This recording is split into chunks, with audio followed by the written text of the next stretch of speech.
parent can grow and learn as much as their child if they're open to it. So, and in your culture, same thing. As a parent, I did the classes with my kids, and it's great because I thought, well, gosh, if I'm asking my child to do it, I should show up modeling behavior. And you hear this over and over, not just in parenting books, because I don't read that many parenting books. I read more business books or self-help books. But modeling the behavior, whether you're a business owner, you're running a school, or you're running a household, is the most important thing. Your kids listen to you, yes, some, but they're really watching what you do. Do you hold the door open for the person in front of you? Are you walking, if there's an elderly person with you, how are you treating them? And I know I watch how people treat other people. And I'm cognizant of that because I want my kids to know, like, go help with the groceries and things like that. You want them to intrinsically know to do that. We've just lost a lot of that. So it's not do as I say, not as I do? No. And that is how a lot of us were raised. Yeah. But I think you touched on another very important principle, which is lead by example. I think that's the number one most important principle, not just for parenting, but for leading a team. And in reality, for leading anyone. Why not just do what you're telling other people to do? You'd think that's like a common sense thing. Right. But today it's not so much. And there's a lot of excuses. Or, I can say that, I can say this, but I can't do it because of excuse number 58, right? Whatever, right? But I think that is very much needed today. And that's what we're always trying to teach our upcoming leaders is lead by example.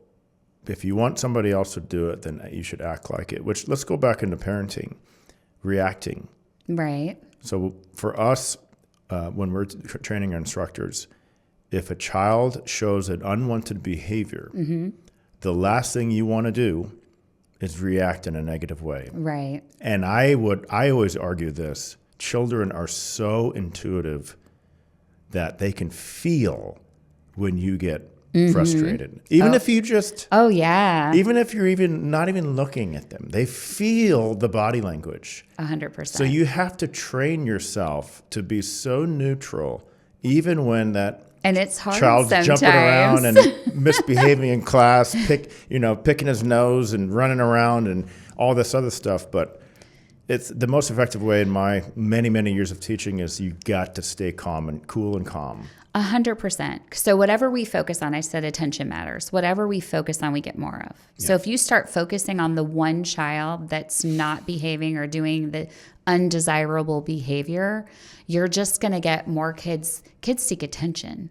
Kids want to be seen and they seek attention. And not knowing how their behavior is being managed at home, maybe that is reinforced at home. And in this environment, that's not acceptable. They'll catch up. They'll catch up the more they come here and they'll see that that's not working here. Yep. But the only way they're going to learn that, and then they're going to go home and still do it because they're getting attention for it, unless that changes at home. But 100%. When I taught in the 2 and 3-year-old class at Bambini, and I remember the kids would just be, you got 12, 2 or 3-year-olds. They're like running, sometimes they're running around and and then it escalates because one does it, the other follows. So if you start giving attention to the 1 or 2, the whole thing falls apart. What I would do is just get really calm and I would literally sit down and my voice would get softer and I would find one kid that was the most still. And I'd be like, oh, I noticed Lauren is sitting crisscross applesauce. And then I would hand them invisible bunnies. I'm not kidding. I would just be like, here's a bunny when you're sitting safe. And I would just take my energy way down. And it helped me.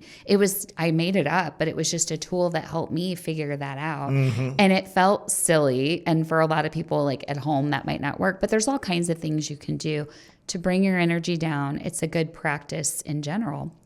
Even in the work environment with your employees, you're not going to get a good result or be able to teach the child. The goal is to teach.